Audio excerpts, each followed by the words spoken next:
Budget બાદ આજે ભારતીય શેર બજારમાં કડાકો. સેન્સેક્સમાં 700 અને નિફ્ટીમાં 235 પોઈન્ટનો કડાકો. બેન્કિંગ, આઈટી અને ઓટો સેક્ટરના શેર્સમાં અસર.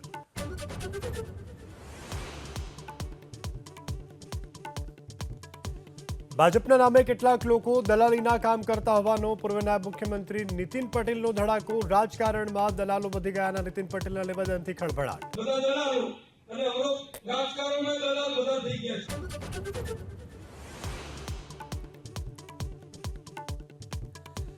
પોલીસ સ્ટેશન પર સ્થાનિકોનો હોબાળો. આણંદના ઉમરેઠના ભાલેજમાં બ્રિજની કામગીરીને લઈ અને ગામમાંથી પસાર થતા વાહનોને અટકાવવાની માંગ.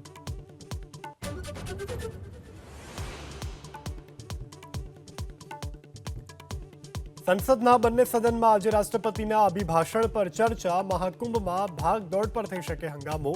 વકફ સંશોધન બિલ પર જેપીસીનો રિપોર્ટ થઈ શકે રજૂ.